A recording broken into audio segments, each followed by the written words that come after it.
gentlemen, our flight vision landed at 22. The temperature is 27 degrees at Celsius. როცა თვითმფრინავი ჩემს მშობლიურ ქალაქ თბილისში ეშვება, ჩამთაში პასპორტის ძებნას ვიწყებ. ეს დოკუმენტი ჩემი თავისუფლების გარანტია. საზღვრის გადაკვეთისას პასპორტს ამოწმებენ. დღეს ეს ჩვეულებრივი მოვლენაა. აქ 20 წლის წინ მომხდარი თვითმფრინავის გადაცების მცდელობის შესახებ არაფერი ვიცი. ვცდილობ გავიხსენო რაიმე კონკრეტული ამ ამბის შესახებ. ბავშვობის ბუნდოვან მოგონებებში მხოლოდ ლურჯ ფერს პოულობ. ახალი ამბების დიქტორი ამ ლურჯი ფონის წინ იჯდა და მკაცრი ხმით სასტიკ ბანდიტებზე საუბრობდა. მილიონობით სხვა ახალგაზრდის მსგავსად ისინიც ეუფლებოდნენ სპეციალობას. სწავლობდნენ მუსიკას და უცხო ენებს, მხატვრობას და ლიტერატურას, სამსახიობო ოსტატობას თუ საექიმო ხელოვნებას. ეს იყო 1983 წლის 18 ნოემბერს. თბილისის აეროპორტში ერთმანეთს 7 ახალგაზრდა შეხვდა. 6 ბიჭი და 1 გოგო. მათ ჩემსავით თვითმფრინავის ბილეთი ედოთ ჯიბეში. ფრენა შავი ზღვის მიმართულებით 15 საათსა და 40 წუთზე იწყებოდა. შავი ყუთის ჩანაწერი გაფრენის სამსადის გვამცნობს.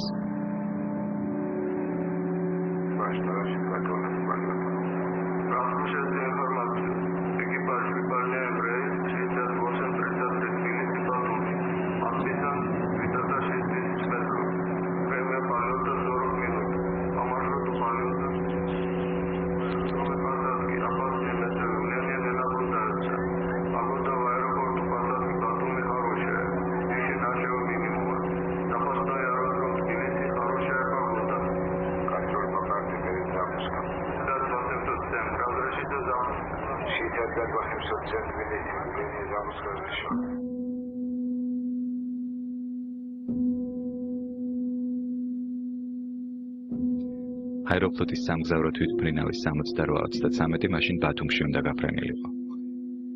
თბილისის აეროპორტში 7 კაციანმა ჯგუფმა მოახერხა თვითმფრინავში იარაღის შეტანა. მათი მიზანი სოციალისტური საქართველოდან დასავლეთში გაქცევა იყო. ისინი ბათუმში დაშვებამდე თვითმფრინავის უახლოეს კაპიტალისტურ ქვეყანაში, თურქეთში გატაცებას გეგმავდნენ. გამტაცებლები მეტწილად განთქმული ოჯახების შვილები იყვნენ. მათ შორის 22 წლის გეგა კობახიძე და 19 წლის თინა ფეტვიაშვილი. ერთი დღით ადრე გეგამ და თინამ იქორწინეს. სასაცილო და მხიარული იყო გეგა და მირეკა და შემაცოდა თავი, ვიღაცა ხეიბარი არის და ავანტყოფი არის და მე თქვა რომ მინდა შენთან შეხვედრაო და მე არ მინდოდა რა თქმა უნდა უარი უთხარი და თქვა რომ კარგიო შენ მე მაინც წავალო ეკო და შენ თუ არ მოხვალო ჩემ გულს მოკლავთ რაღაც მოკეთ ძალიან ესეთი ტრაგიკული რაღაცნაირი ხმით ესეთი რაღაცა თქვა და ну, რა თქმა უნდა, მე რომ ნახე ვინ იყო და რა იყო ხარ საერთოდ ახლოს არ იყო ესეთი ნამდვილად გამაშაყი რა უბრალოდ და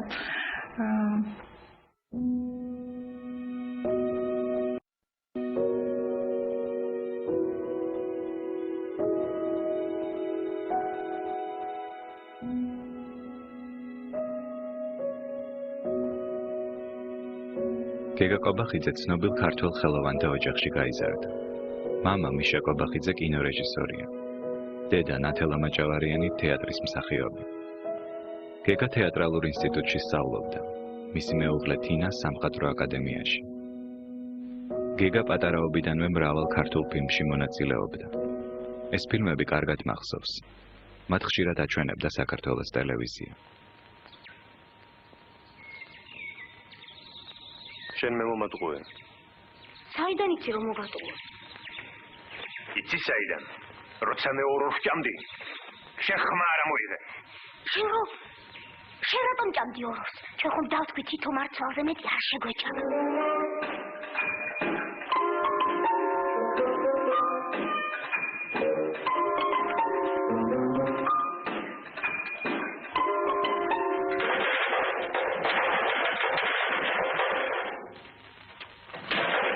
მიყვარს, გაიგეთ, მიყვარს. გეგა ჩემ ბავშვობის ძალიან ახლო მეგობარია, იმ თვალსაზრისით, რომ სკოლაში ერთ კლასში ვიყავით და მე რომ ყოველდღე ხდებოდით ფაქტიურად. აი იშვიათად რომ დღე ძალიან ის მქონდა ერთიანი როგორ გითხრათ თამაში თუ შეიძლება ითქვას ესე აწყობილი. კარგად ორივე წყვილად კარგად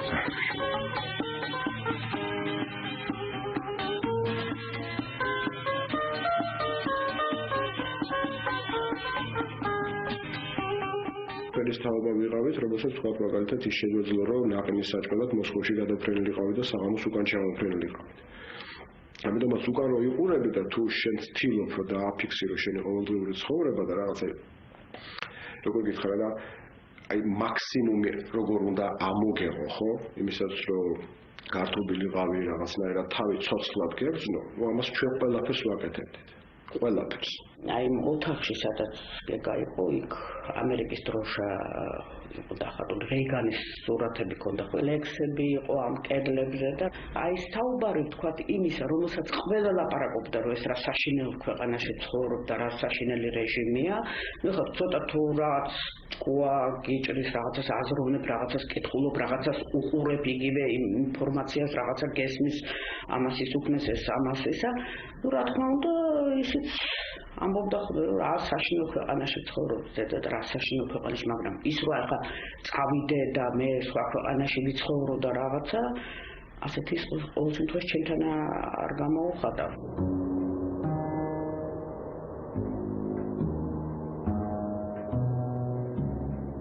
80-იან წლებში მსოფლიო ცივ ომში იყო ჩაბმული. საბჭოთა კავშირის ჩარეზული საზღვრების, რკინის ფარდის მიღმა დიქტატურა მართლობდა. კაპიტალისტურ ქვეყნებში გამგზავრება მაშინ საბჭოთა მოქალაქეებისათვის მხოლოდ გამონაკლის შემთხვევაში იყო შესაძლებელი. დღეს ქალაქის შენობებზე შემორჩენილი ცარიელი ადგილები იმ დროს მახსენებს, როცა თბილისი ლენინის პორტრეტებით და ძეგლებით იყო მორთული.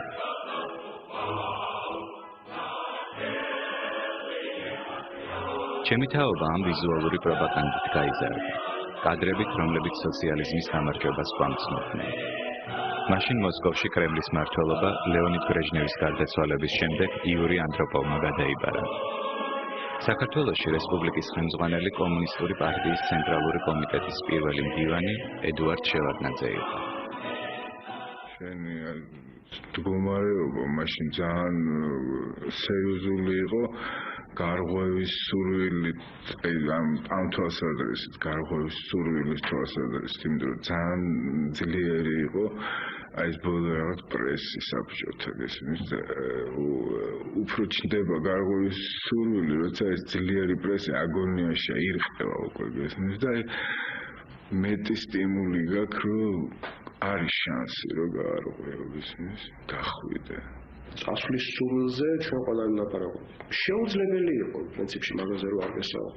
ეს საუბარი არა მარტო გეგასთან, არამედ ჩვენ ერთმანეთში მუდმივად ხონდა. და ესეც მოდი ჩავთვალოთ ისე რაღაცა ისეთი ოცნების დონეზე იყო რა ბიჭო ავსტრალიაში ჩამაგდო, ეგ შტატებში ახლა გამატარა სამ. თქვა აი ლონდონი რა იქნებოდა? კარგი იქნებოდა იქ რომ მაგრამ როგორ Идешь кому-то из друзей, заходишь в гости без причин и просишь свежих новостей. Просто хочешь ты знать, где и что происходит. Просто хочешь ты знать, где и что происходит. მეგობრები საბჭოთა კავშირიდან გაქცევის სხვადასხვა მეთოდებზე ფიქრობდნენ. ბალტიისპირეთის ქვეყნებში დათო მიქაბერიძე და სოსო წერეთელი ცდილობდნენ გაერკვიათ საზღვაო გზით საბჭოთა საზღვრის გადაკვეთის შესაძლებლობა. სუკის ყურადღება სწორედ მაშინ მიიქციეს. თბილისში გაჩნდა ეჭვი, რომ სახელმწიფო უშიშროების კომიტეტის თანამშრომლები მათ უკვე თვალყურს ადევნებდნენ.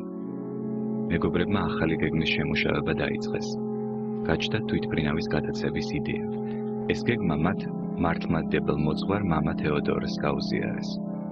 მამა მიცოდა ეს ყველაფერი მეტ-მეტად ქორწილი, იმიტომ რომ ქორწილი იყო დათქმული, რომ უნდა ყოფილიყო ქორწილი და აი ამ ქორწილის ეგიდით უნდა მომხდარიყო ეს ყველაფერი და მამას უთქვია თავის დროზე, რომ ამას ყველაფერს მოხდება საშინელი სისხლის ღრმა მოყვება ამას ყველაფერს. და თქვენ კი არა, მთელი ის რო იყოსო, არ დაინდობენო რა, ყველას ამოწყვეტავენ, ოღონდ აქედან საბჭოთა კავშირიდან იქ რაღაც არ გავიდეს, აი ეს პროტესტის ფორმა თუ პროტესტის აქცია, ხო? ისე გამაცნეს, როგორც თავისი მეგობარი, რა თქმა უნდა, მაგრამ რო გითხრა, რომ გავლენა ჰქონდა თემურს მაგაძე, შეიძლება როდისმე ადრე ქონია, მაგრამ იმ პერიოდში აღარ იყო ესე და ახლა მე არ ვიცი. ყოველ შემთხვევაში არ ვიცი, შეიძლება ამის თქვა თუ არა, მაგრამ მახსოვს დასცინოდნენ კიდევაც ბოლოს იცი, რომ რაღაცა გიჟი არისო, რაღაცა. და ამიტომ სერიოზულად აღარ აღიქვავდნენ და არც აპირებდნენ თემურისთან ნამდვილად არანაირი გეგმების გაზიარებას. რაღაცნაირად ეს აქცია მზადდებოდა. აქედან გამომდინარე, ამ აქციაზე ამ ჯგუფის წევრები საერთოდ არათუ თავის უახლოეს, საერთოდ არავისთან, არც თავის მეგობრებთან, არც თავის მშობლებთან, უახლოეს ადამიანებთან ამის შესახებ არ ასაუბრობდნენ. ეს იცოდა მხოლოდ და მხოლოდ აი ჯგუფის იმ ნაწილმა, ვინც აი მერე თვითმფრინავი წაიყვანეს. თვითმფრინავის გადაცემამდე ერთი დღით ადრე გეგა კვაბახიძემ და თინა ფეტვიაშვილმა იქორწინეს. ბათუმში გაფრენა საქორწილო მოგზაურობად იქნა გასაღებული. ქორწილში მყოფი სტუმრებიდან არავის გასჩენია ეჭვი, რომ ეს მოგზაურობა საბჭოთა კავშირიდან გარღვევის მცდელობა გახდებოდა.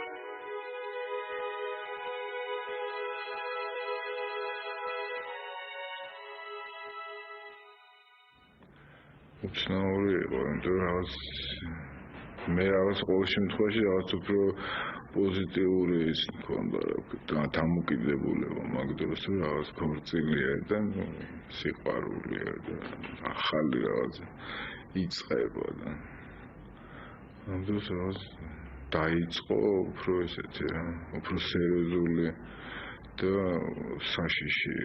წინათ გრძნობა იყო ალბათ ეს, რომელსაც მე ეხლა ვაცნობიერებ. ჩემი საშინელი ნერვიული მდგომარეობა ქორწილის დროს. ბოლოს და ბოლოს ახლა რა თქმა უნდა შვილს რომ ათხოვებ ამ შვილს რო ცოლი მოყავს, ნერვიულობ მეტმეტეს როცა ქორწილია იქ რაღაც. უნდა გითხრა ერთი რამ კიდე ძალიან არ უნდა გეგას ქორწილი. იყო სუფრა, იყო ბევრი ხალხი. იყო ცეკვა, იყო ხიარულება და ორი დღის შემდეგ უცებად ვიგებთ ესეთ ამბავს, რომ გეგამ და კიდე გაუგებარმა ხალხმა მაშინ არაფერი არ ვიცოდით, კიდე რა მოხდა, როგორ მოხდა, გაიტაცეს თვითმფრინავი. თვითმფრინავი შავი ზღვის მიმართულებით 15 საათსა და 40 წუთზე დაიძრა. გაფრენიდან რამდენიმე წუთის შემდეგ პილოტებმა თვითმფრინავი თბილისისაკენ მოაბრუნეს. დღემდე გაურკვეველია, ვისი ბრძანებით მოხდა კურსის შეცვლა. შავყუთის ჩანაწერში ბათუმში არასასურველი მეტეოპირობების შესახებ არაფერია ნათქვამი. კურსის ცვლილება სამგზავრო სალონში ვერავინ შეამჩნია. ამ მომენტისთვის გამტაცებლებმა იარაღის მუხარით პილოტებისაგან თვითმფრინავის თურქეთში გაფრენა მოითხოვეს.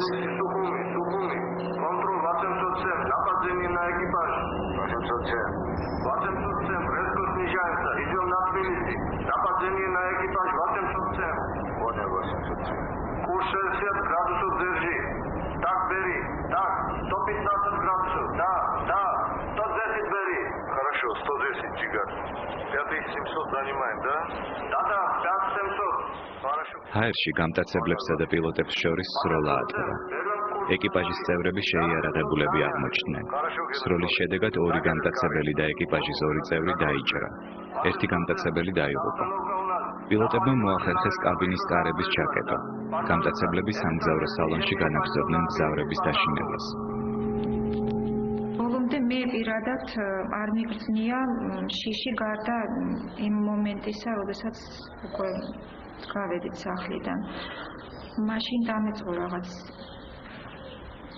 აიღო ძალიან უცნაური, რომ და რატომღაც მე გაირკვა, რომ ყველას რაღაცა ბოჭავდა, რაღაცა აკავებდა ყველას და მაინც რაღაცა ძალას მივყავდით, იცი ამ თვითმფრინავისკენ. ერთმანეთის წამხედურობით აღარ უნდათ გაჩერება, მაგრამ ბოლო დღეს უყელა მოვიდა. ბოლო დღეს უყელა ეძებდა მამას, იმიტომ რომ იცოდნენ რომ მამა რეალურად ამათ გააჩერებდა. ეს მომენტი თან უნდათ ამის გაკეთება. თან ერთმანეთის ხათრით თუ ჯიბრი, ხო, აი ვეღარ იხევდნენ უკან. თან იცოდნენ რომ მამა ამის გამჩერებელი იყო რა ამის ყველაფრის. როცა გეგა და ესენი გავიდნენ სახლიდან რაღაც 15 თუ 10 წუთში ნუ აღარ მახსოვს ზუსტად იქიდან ქუჩის მხრიდან კაკუნი გაისმა ფანჯარაზე და მე გავიხედე ხედავ დგას ეს მე ვიცნობდი და ამიტომ თქვათ არ და ისო წავიდნენ ნუ ერთის მოვედი იმის აზრზე რომ რატო მოვიდა, რატო იკითხა, რატო უნდა ეკითხა, რატო იკითხა კი რატო უნდა ეკითხა, იმიტომ რომ ეხლა ჩემ სულთან მე არ ვიცოდი მაგას თუ რაიმე ურთიერთობა ჰქონდა. თვითმფრინავმა თბილისში დაშვება დაიწყო. გამტაცებლებს ჯერ კიდევ სჯერათ, რომ ისინი თურქეთში მიფრინავენ. აეროპორტში სამხედრო ძალების სრული მობილიზაციაა.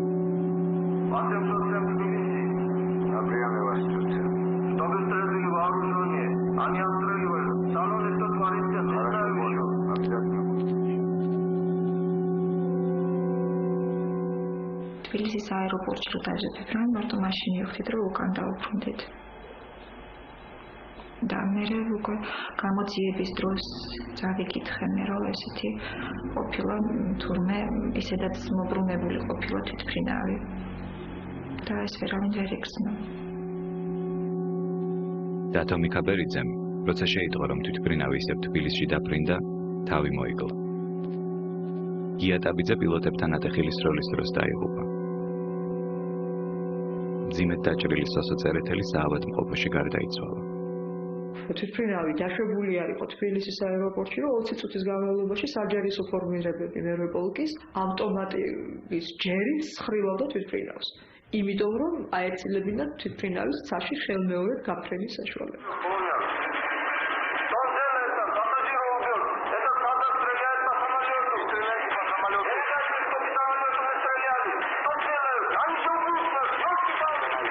რა თქმა უნდა ვერც მივხვდი რა ხდებოდა, იმიტომ რომ აი ნამდვილად რაღაც თითქოს დაფრინავდნენ ეს ტყვიები ჰაერში, რაღაც ეს ძალიან ძვიმასავით წამოვიდა და გაუგებარი იყო რა ხდებოდა. და ნუ მე დავინახეთ კიდევაც ეს გარშემო ალყაში ვიყავით და ხოლმე მაგ დროს ბევრი მგზავრი დაიჭრა, მათ შორის გეგაც დაიჭრა. დაახლოებით ეს 8 საათი იქნებოდა. რეკავს ტელეფონი ვიღებუნს და მეუბნებიან, რომ იცით რა, ძალიან გთხოვთ, რომ მოგზავნდეთ აეროპორტში. და მე რო ვკითხე, რომ რა შემეთქი საქმე, რა ხდება მეთქი, რატომ ესა და არა ვიცითო რაღაცო აქ რაღაც მოხდაო ესეთი ისაო და თქვენი შვილიც უნდა ძალიან გთხოვთ, რომ მოგზავნდეთ.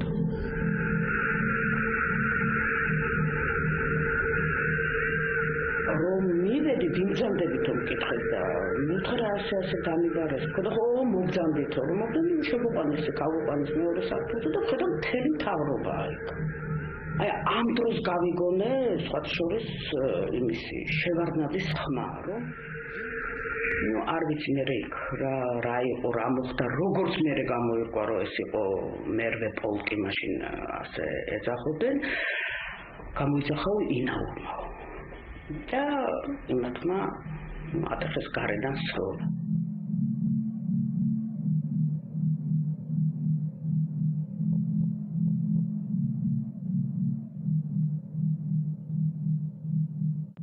სიგნალი იყო თვითმფრინავში და უცებ თითქოს მიწიდან ამოხდა ვიღაცა სრული ამ სიტყვის მნიშვნელობით ჩემს წინ უცებ ამოვიდა კაცი ძალიან დიდი იყო რაღაც ძალიან შოკში ჩავარდი, იმიტომ რომ ძალიან მოულოდნელი იყო, მართლა ძალიან რაღაც ფანტასტიკა იყო. წითელი შუქი ჰქონდა თვალებთან, არ მახსოვს სათვალე ეკეთათ თუ რაღაც სპეციალური და მე მკითხა რომ შენ მგზავრი ხარო და მე ვთხარი კი მეთქი მაგრამ მე გამოთვალეს მაინც რომ მე არ ვიყავი მგზავრი და პირველი მე ჩამომსვეს ციფრინავიდან ესე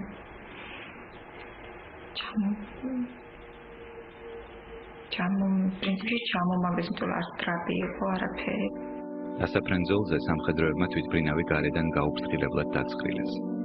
შემდეგ გაიმართა რამდენიმე საათიანი მოლაპარაკება გამტაცებლებთან. საბოლოოდ რუსეთიდან მოვლენილმა სპეცდანიშნულების რაზმმა თვითმფრინავზე შტურმი განახორციელა. გამტაცებლები სულ რამდენიმე წუთში იქნენ დაკავებულნი. თავიდან ეს ამბავი ფართო საზოგადოებისათვის გასაიდუმლოებული იყო. გამტაცებელთა ოჯახებიც კი მხოლოდ მცირე ინფორმაციას ფლობდნენ. მოგვიანებით სუკმა მამა თეოდორე დააკავა. ანტიკომუნისტური ლიტერატურის შენახვის საბაბით. ის რომ ამას დაიჭერდნენ, მიუხედავად იმისა, რომ თვითმფრინავში არ იჭდა, მიუხედავად იმისა, რომ 6 თვე ამბიჭებთან რეალური კონტაქტი არ ქონია, აი კანტი-კუნტი კონტაქტი ქონდა, ანუ ხან ერთი მოდიოდა, ხან მეორე მოდიოდა, მაგრამ ეს არ იყო ახლა ესეთ ხასიათი, როგორცაც ადრე ატარებდეთ, ის ყველა ერთად მოდიოდნენ, იყო რაღაც საუბრები, ეს ანტისაბჭოთა საუბრები ძირითადად, ხო, ეს უკვე აღარ იყო ეს მომენტი. და მე რო გადიოდა თვალ ჩამიკრა ესე და ესეთი ნიშანი ქონდა ეს ნიშნავს სადღაც იპოვა one way. ისე ამაყაც წავიდა რომ ისინი ვერ გაუკეთეს რომ აი ხელები ესე დაიდიან ხელბურკილები დაგადოთ ან რაღაცა და ესე წავიდა. აი იმის მერე აღარ მინახავს. მაშინდელი პრესა მხოლოდ ეკიპაჟის წევრების, ბორტგამცილებლის და 2 პილოტის სიკვდილს იუწყებოდა. ნეკროლოგში ეწერა. ისინი თავიანთი სამსახურეობრივი მოვალეობის შესრულებისას დაიღუპნენ. გატაცების მცდელობა ნახსენები არ იყო და არც ის, რომ თვითმფრინავის გარედან დაცხრილის შედეგად 2 მგზავრი დაიღუპა. ეკიპაჟის წევრები სახელმწიფოს ხარჯით დაკრძალეს. მათ სიკვდილის შემდეგ საბჭოთა კავშირის გმირობა მიენიჭათ.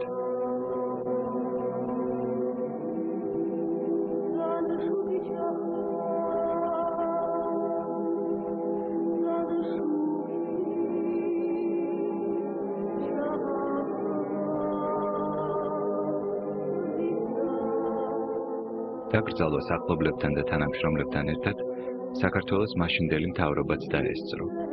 თუმცა ამ დაკრძალვის კადრები მხოლოდ 9 თვის შემდეგ აჩვენეს ტელევიზიით.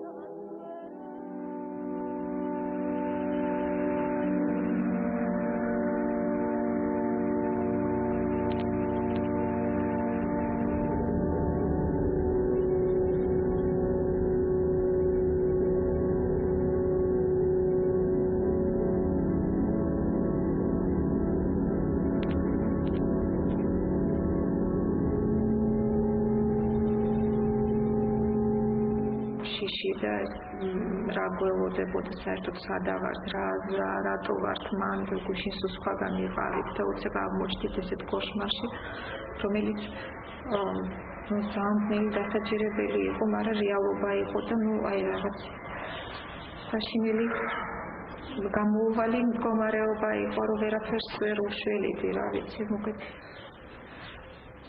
იცი რა ძალიან ძნელია რა, როდესაც შენი მეგობრები არიან, შენი ახლობლები არიან და უცებად ლაპარაკობენ რომ აჩიპენსი, ბანდიტი, ტერორისტი, ამ ყველაფრის ერთმანეთთან დაკავშირება ხო საკმაოდ რთულია. ძალიან ძნელია რომ გეგა დაუკავშირო, კონკრეტულად გეგაზე ვსაუბრობ, თქვა მაგალითად ტერორისტს და საერთოდ თან ტერორისტის ესე იგი იმ სახეს როგორც იმ დროს შეგეძლო წარმოგედგინო.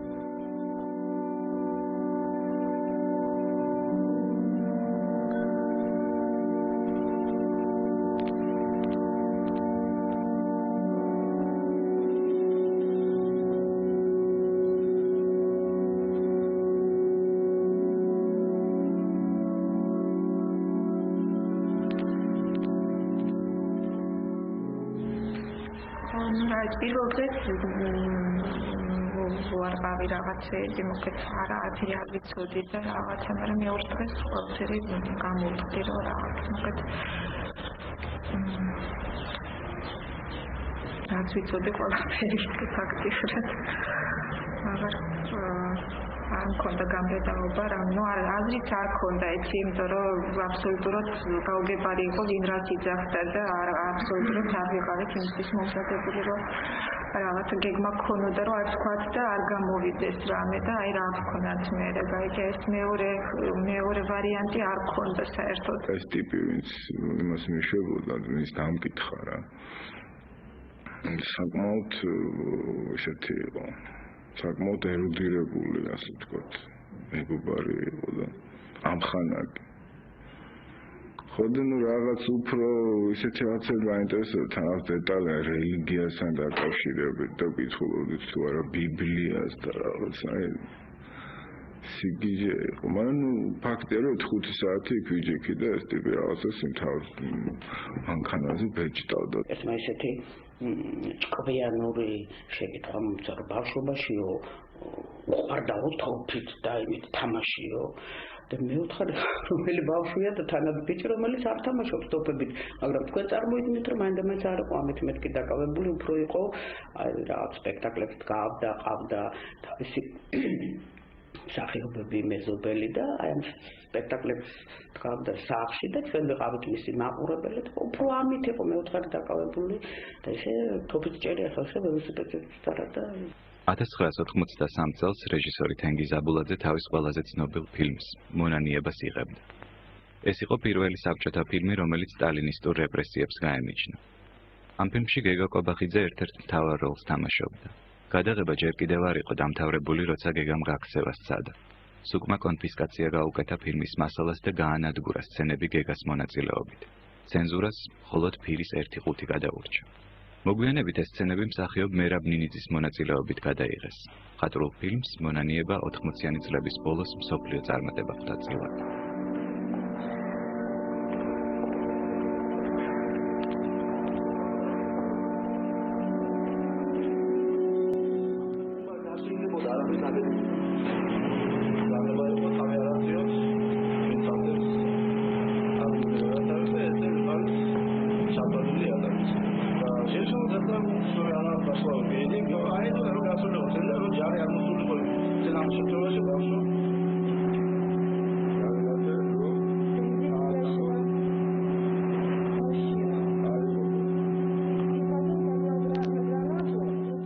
გეგაკი ძალიან გამხდარი იყო, რაღაც არანორმალურად გამხდარი იმდენად რომ შარბანიც რამდენი ადგებოდა საპასუხოდ იმდენი ეს ვიწერდა ეს მოჩალოს და რომ პირველი მე როცა უყურს იქნახას მithenda მე მეხეწებოდა ნუ მოდი ხარო რა გახეწები ხარო მახსოვს რომ გეგა მაწნარებდა რომ ნუ გეშინია ყველაფერი კარგად იქნება და თვითონ იყო ამ დროს ძალიან გაფიქრებული და შეშინებული ისევე ალბათ როგორც ყველა ჩვენთაგანი მაგრამ ნუ აი შემდგომ დღეებში უფრო რაღაც დავწყნარდით იმდენად რამდენადაც ეს პირველი შეხვედრა სასამართლოსთან იყო ძალიან ისეთი საშინელი და არ ვიცოდით რა გველოდებოდა და რა ის საერთოდ ეს დარბაზი იყო გაჭედილი, მაგრამ ეს ხალხი იყვნენ უშიშროების თანამშრომლები, ზოგი ფორმიანი და ზოგი უფორმო. ანუ იქ ჩვენი მხრიდან იყო მარტო 8 კაცი, დედა და მამა 4 მსჯავრდებული, მე არ გამიშვეს. 9 თვის შემდეგ სასამართლო დარბაზში გამტაცებლებმა ისევ ნახეს ერთმანეთი. ბრალდებულთა სკამზე ისხდნენ თინა ფეტვიაშვილი და გეგა კობახიძე, ძმები პაატა და კახა ივერიელები და ასევე მოძღვარი მამა თეოდორე, თეიმურას ჩიხლაძე. საზოგადოებაში ასეთი პოლიტიკური მნიშვნელობის შემთხვევა ბოლომდე ვერ მიიჩქმალებოდა და საბჭოთა ტელევიზია პროცესის ცენზირებულ კადრებს გადმოსცემდა. ახალ ამბებში გამტაცებლებს ბანდიტებად მოიხსენიებდნენ. გარღვევის ეს მცდელობა სამაგალითოდ უნდა დასჯილიყო. გაიმართა იდეოლოგიური საჩვენებელი პროცესი. მეთაურის როლი სასამართლომ მამა თეოდორეს დააკისრა. ხო, ჩვენ გვამხნევებდა ძალიან და თვითონაც იცი რა როლი ქონდა, არ ვიცი, იმიტომ რომ ძალიან ესე იგი აქტიურად თავს აბრალებდა ყველაფერს, თავის თავზე იღებდა ყველაფერს და ისე რომ რაღაც მომენტში შევეჩვიეთ კიდევაც იცი უკვე რეაქცია აღარ ქონდა, იმიტომ რომ ნუ თავიდან რა თქმა უნდა შოკირებულები ვიყავით, მაგრამ მე იცი რომ ესე იგი არ გაუთავებლად სულ ყველაფერს იბრალებდა ყველაფერს და საქმეში ესე იგი რაც ვინაც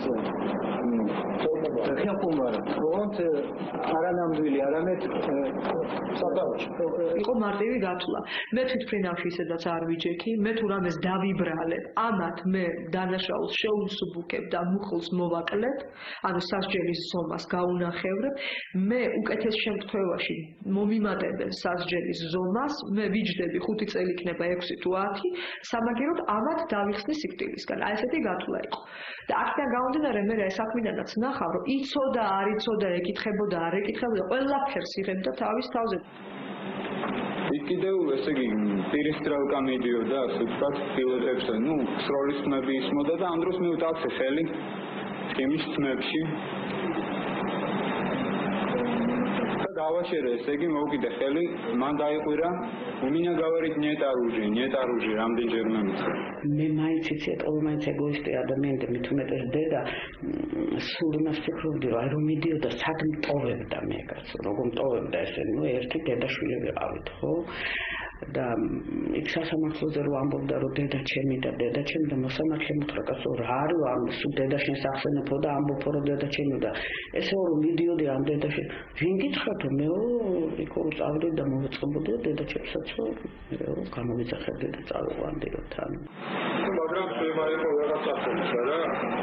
ხრაში უკვე დიახსოვს თქვა რომ იარაღი ამოღებული მაქვს, მაგრამ სერვისით ბეთანიაშიო მე მგონა რამდენადაც უცნაურად არ უნდა ჟღერდეს მიხაროდა ყოველი შემდეგი დღე რომ სასამართლოზე წასულიყავი მერე უკვე როდესაც შევეჩვი ამ პირველ უხერხულობას და იმიტომ რომ მიხაროდა ბიჭების ნახვა და მე მკითხეს რომ თქვენ იცოდით რომ ფერმძიმეთ იყო და მე ვთხარი ახლა მე ეს ხო არ შეეკითხა ხა ფერმძიმეთ ახარ გვარდაუწევ მაგრამ ისე მეთქი რაღაც ვატყობდი რომ ვერ იყო მეთქი ისე რაც ფერმძიმე ხალხს ჩვევია და ეს არის თქო და დაახლოებით რა მე ვთხარი ალბათ რაღაც დაახლოებით ეს 3 თვის ფერმძიმე მომეთქა ჩემგან რომ გავიდნენ საქმეშიც არის ციხეში თინა პეტიაშვილს აბორტი გაუკეთეს. არც მას და არც სხვა გამტაცებლებს ადვოკატების არჩევის უფლება არ ჰქონია. გზავრების მანიპულირებული ჩვენებები გამტაცებლების დაცვას უფრო ართულებდა. ძალიან მაინდა-მაინც არ ამხსენიათ. კინოცხინა როგორც სასამართლოს დროს ისეთი მომენტები იყო, სადაც ჩემი ადვოკატი უნდა ჩარეულიყო და ეთქვა რაღაცა ჩემს სასარგებლოდ და ეს უჩუმად იჭდა. მე დედაჩემმა აფიქა ძალიან ისეთი სკანდალი იქ სასამართლოზე დამიხვირა რომ ეხლავე უარი თქვი ადვოკატს თორე თავს მოვიკლავო და კი მესმოდა რომ დავუშვათ რაღაცები გამოტოვა მაგრამ იმდენად დამნაშავედ გრძნობდი თავს რომ პრეტენზია არ მქონდა რომ რაღაც გავდი ჩარეული იყო ეს ქარი და რაღაცა და ხოდა რაც მომერიდა დედაჩემმა ესეთი სკანდალი რომ მოაწყდა ბოდიშიც კი მოუხადე ამ ქალს. პატამ როგორ უთხრა, ესე იგი გამოაცხადა რომ არ უნდა პატამ გამოაცხადა რომ არ უნდა გახვიდეთო ტუალეტშიო? ეს არ ვიცი, რომ არ უშევდნენ.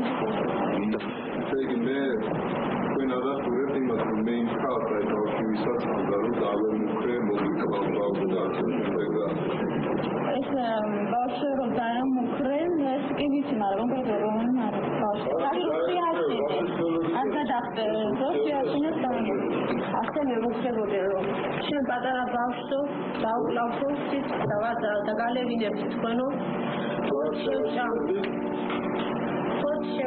ჩვენო და გაგურებინებს თქვენო я вы можете искупить вину перед дочерьми Шербатняна перед его внуками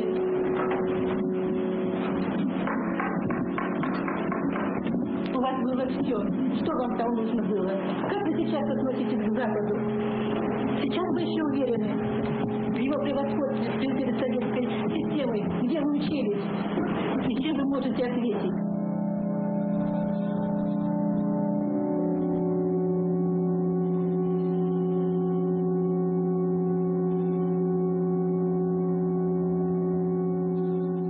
ნიშნებოდა თვითონად.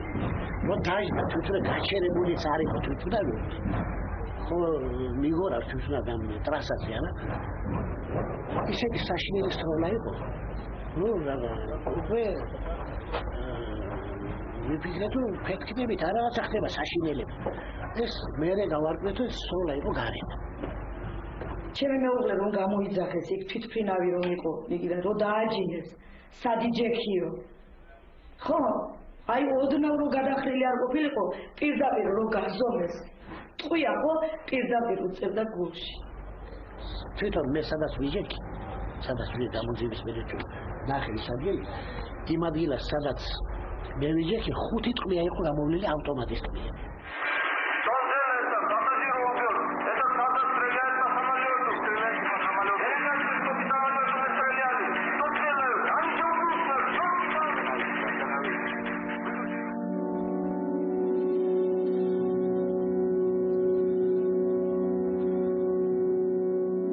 ამასობაში ხამბინ რეკავდა და მეუბნებოდა რომ აი გეგას არაფერი ესეთი დიდი დანაშაული არ აქვს შეშლში არ აქვს ხელი გასწრილი და ალბათ გეგას 10 წელს 8 წელს ნუ რაღაცებს შეიძლება ეს რაფათ მოხდა რომ 1 აგვისტოს დაწყებული სასამართლო 13-ში დამთავრდა თან პარასკევი დღე იყო პარასკევი დღეს დამთავრეს და ორშაბათს უკვე დაგვიბარეს განაჩენის გამოსატანი Изложенные мной обстоятельства виновности каждого подсудимого в отдельности прошу приговорить. Чехладзе Таймурана Владимировича по статье 19, часть 1 статьи 84 УК Грузинской ССР к максимальной санкции этой статьи, к высшей мере наказания расстрелу. Ювелели Каху Важаевича, Ювелели Пату Важаевича, Кобахидзе Германа Михайловича, к высшей мере наказания расстрелу. Петриашвили Тинатин Владимировну. На основании статьи 40 УК Грузинской ССР окончательно определить ей 15 лет лишения свободы.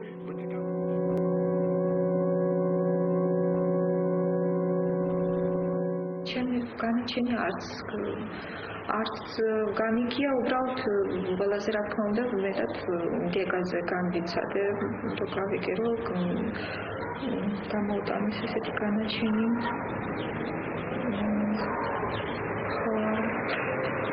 ალბათ არ ვიცი ისი იმედი მქონდა მაგრამ თავს ვიტყუებდი რომ შეიძლება არაფერი ეგეთი არ მომხდარებოდა მაინც ეთქობა მოულოდნელი იყო ასეთი განაჩენი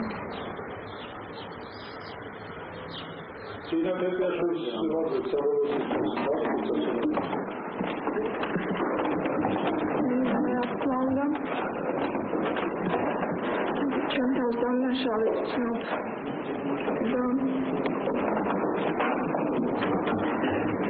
არავისთვის არ არის სასიამოვნო იყო დამნაშავე და ბოროტ მოქმედი არც ამაყო ამაში არაფერი და რა თქმა უნდა ნანობ ყველაფერს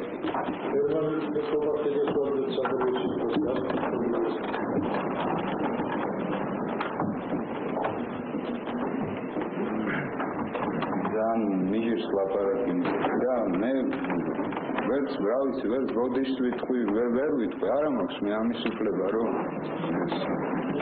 სულად გამოჩნდება ეს შეურაცხყოფის მიყენება იქნება რომ ხო მაპატია ვარ როგორ ხო მაპატია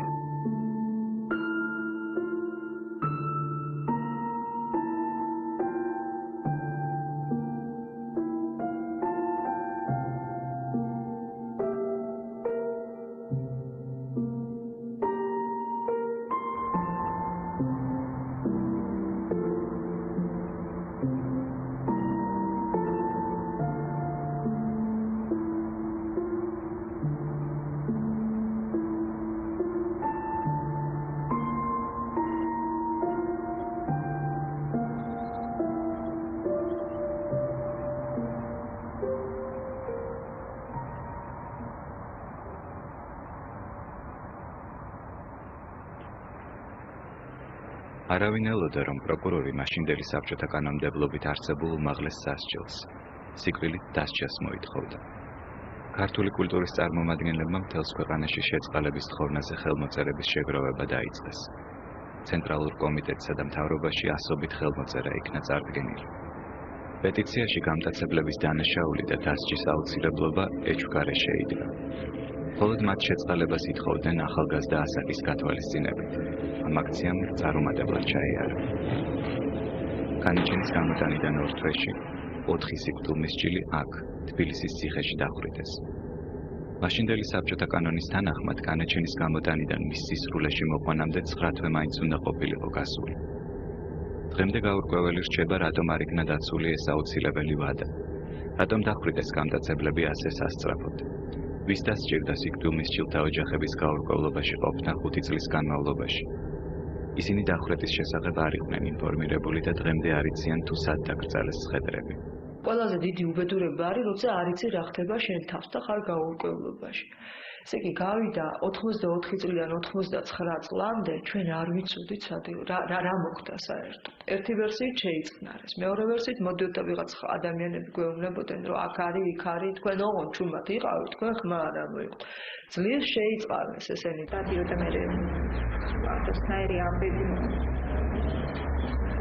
ციხეში ასარმეცი სულ რაღაც ამ საქმეში უფრო გაცნობიერებული ხალხი ვინც არიან პატიმრები და რაღაც ისტორიებს ყვებიან არსებობს ეგეთი კოლონია სადაც ხელისუფლება უნდა იყვნენ და რაღაც მუშაობენ რაღაც მძიმე სამუშაოებზე და არსებობს ეგეთი ადგილი და ალბათ იქ არიან და მე სულ მეგონა რომ ალბათ მართლაც იქ არიან და იცი რა ეხაც მე უნდა მეხომი ჩემი მეგობრები რომ ალბათ იმ 5 წელმა შენ ძალიან კი არ ახლა შეება რა სიტყვა აი რაღაც იმედი რომ იყო აი ამის გამო შეიძლება იცი უცებ რაღაცა ნუ ხوار შეიძლება თავი მოიწლა ხوار შეიძლება რომ დაჩაჩანაკდე ეს 5 წელი მაინც იმდენი დროა გესმის რაღაცის მოლოდინში რო ხარ ძალაუნებურად შენ ფიზიკურ იმას უწევ რაღაც ანგარიშს და იმას რომ მაგრად იყო რომ ნუ რაღაც ბოლოს დამიძახებენ და მეტყვენ რომ აი ამ კოლონიაში შენი შვილი და უნდა წახვიდე მაგრამ ყველაფერი ასე ჩამთავრდა.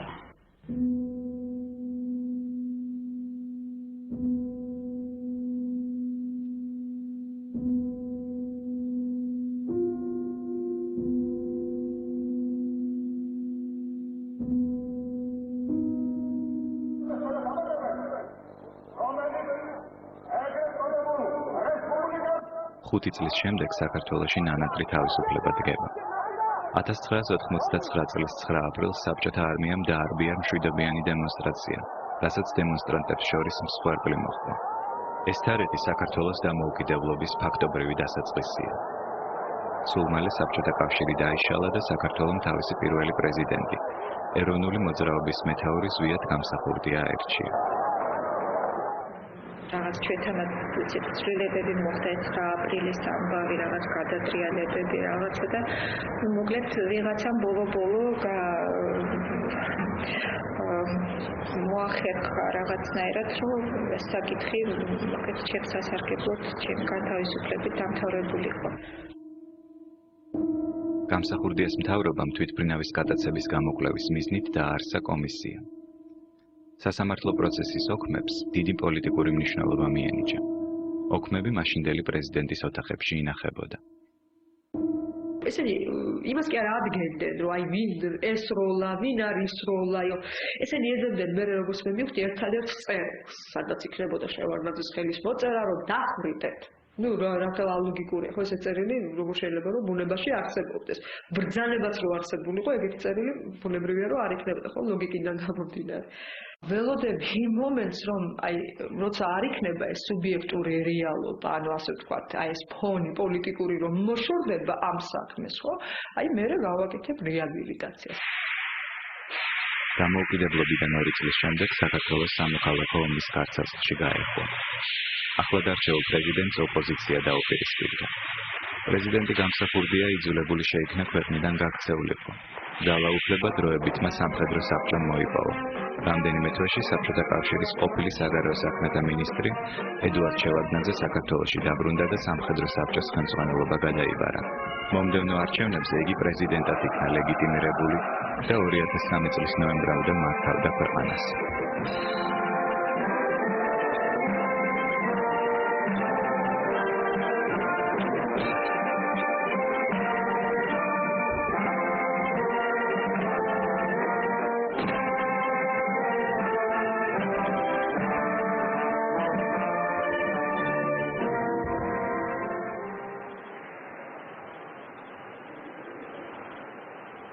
საქართველოში თვითმფრინავის გატაცების ამბავი 20 წლის შემდეგაც არ კარგავს აქტუალურობას. 1993 წლის ტრაგიკულ ისტორიაზე ისევ მსჯელობა. ვინ იყვნენ გამტაცებლები, ტერორისტები, თავისუფლებისათვის მებრძოლები თუ თავგადასავლის მიამიტი მსხვერპლი? არსებობს მრავალი ვერსია და ლეგენდა ამ ამბის გარშემო. მაშინდელი ბანდიტები დღეს გმირები ხდებიან. თბილისში ერთ-ერთ პატარა ქუჩას სოსო წერეთლის სახელი დაარქვეს.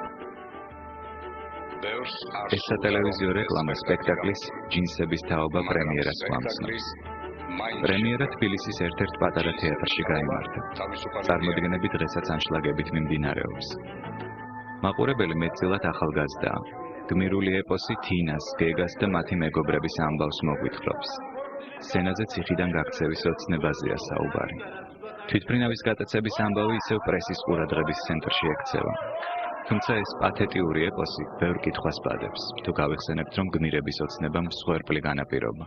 მე რა ვიცი, რა გმირებად გამოიყვანეს, რა თქმა უნდა, ჩვეულებრივი ტერორისტები არიან. ჩვეულებრივი, სადაც არ უნდა იყვნენ და სადაც არ უნდა იყო, იქ ვიტყვი, რომ ტერორისტები იყო. ამას სხვა რა უნდა? ტერორისტები ხო ქვია მაგას? ხომა, ტერორისტები იყო ეგენი, ხო? ძალიან ნამდვილად რომ მაგარი ტერორისტები. რატომ უნდა დაუდგან ამის ძეგლია თუ ამის მისი სახელობის ქუჩა თუ ამის სპექტაკლი, რატომ უნდა დაუდგან მაგას? მითხრა რომ რაით არიან მაგინი გმირები. რომ კომუნისტები წყობას ისე იგი აგინებდნენ და აუდგენ ციტურა ვერ მივხვდი. რაით არიან გმირები ერთი მაინც მითხრა რა.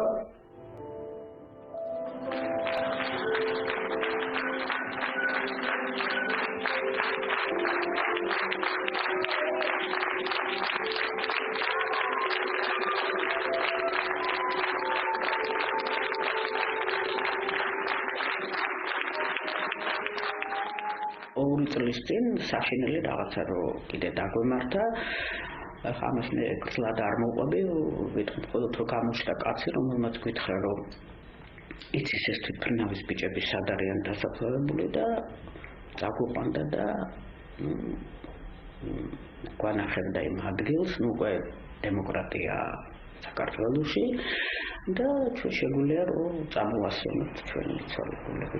წავედით ახლა ბევრი ვარ გავაგზავნო, ჩემი მეუღლის ბიჭები, თემურის ნათესავები ისინი და სულ თავის ხელით რაღაცისა და ამჩნდა სოსო წერეთელი.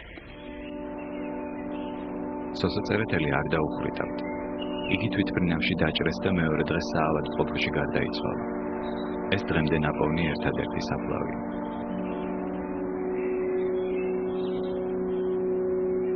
2000 წელს ეკა ჩიხლაძემ გამოსცა წიგნი სათაურით დასახრეტი საქმე.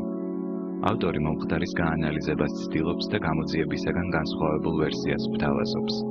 მე ვთვლი რომ მე პიროვნულად ძალიან დიდი ზიანი მომაყენეს. მე მომაყენეს ტრამპ, მე ძალიან მაწყე.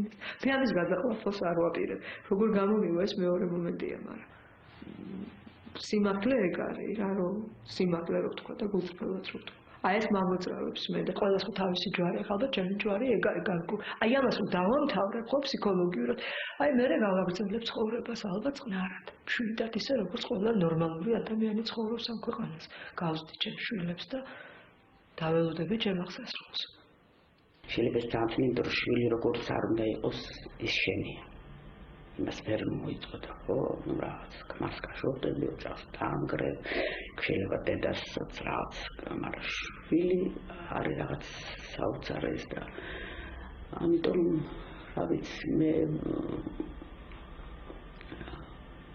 მაღლა გიჩემს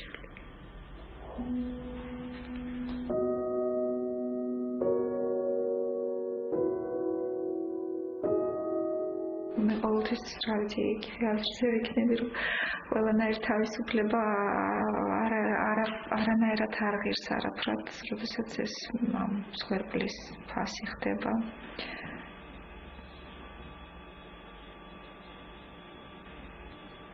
ამან არაფერი პრინციპში გარკვეული ისე რომ ვთქვათ არ ითამაშა როლი არავინ ამის გამო არ განთავისუფლდა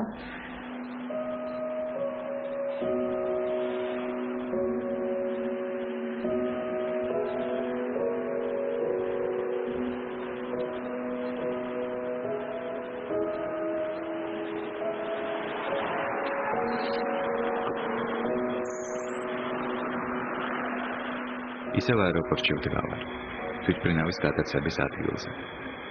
ტელეწამყვანი ლურჯ ფონზე ბავშვების მოგონებიდან კონკრეტულ ამბად გადაიქცა. ჯიბეში თვითმფრინავის ბილეთი მიდევს დასავლეთის მიმართულებით. და გეგას, თინას და მათი მეგობრებისაგან განსხვავებით, ჩემს ქართულ პასპორტში უცხოეთის ვიზაა. ქვეყნის დატოვების უფლებას უბრალო ბეჭედი მაძლევს.